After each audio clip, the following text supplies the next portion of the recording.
This day is ultimately about the atrocities that happened a year ago on October 7th. Not only the roughly 1,200 people who were killed by Hamas and other Palestinian militant groups, but also, of course, the hostages who were taken. And I'm here now with one of those former hostages, Aviva Siegel, whose husband, Keith, is still being held hostage in Gaza to this day. A year later, Aviva, have you begun to process what happened to you and what happened to so many others on that day?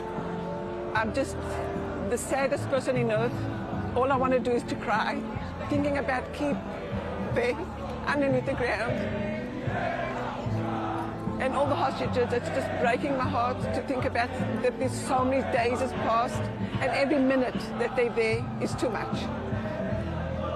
Tell us about that day to the extent that you can right now. You woke up that morning and within hours, you were being taken away to Gaza. In my pajamas and Keith in his pajamas, we were in complete and utterly shock. I was in a shock and Keith was in a shock for a couple of weeks in Gaza. We used to look at ourselves and say, what in earth are we doing in Gaza with our pajamas? And I mean, we behaved all the time while they treated us like we were dirt, but like we were nothing in earth. Whatever they wanted, they did. They wanted to starve us, they starved us. They didn't want to give us water, they didn't give us water. They just told us to sit, we had to sit.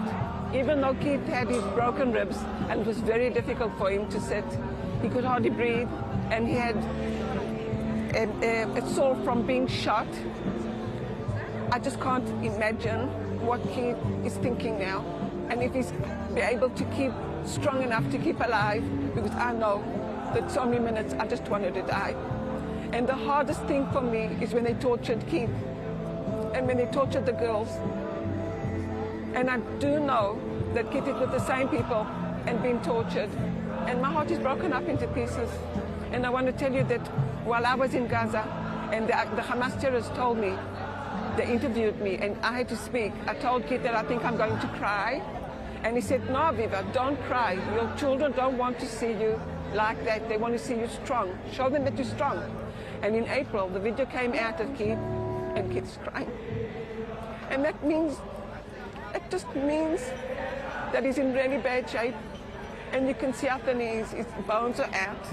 And I know that he's going to come home like a skeleton, but I just so badly want him back. I'm finished of worrying about him and knowing exactly where he is and worrying about all the hostages.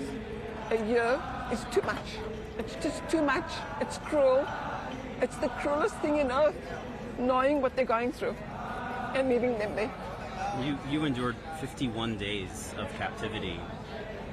Could you imagine being in Gaza for a year, like your husband No, is? not at all. Not at all.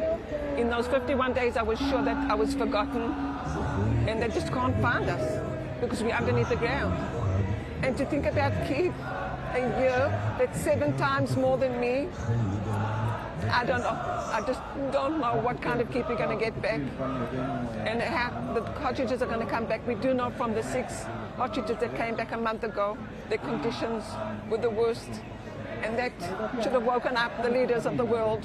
You cannot allow yourselves to leave human beings underneath the ground to die slowly without medicine.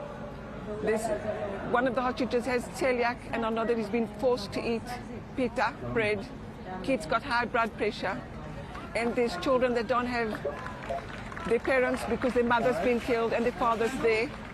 And it just breaks my heart. I think we've all gone through enough. I don't know what more to do.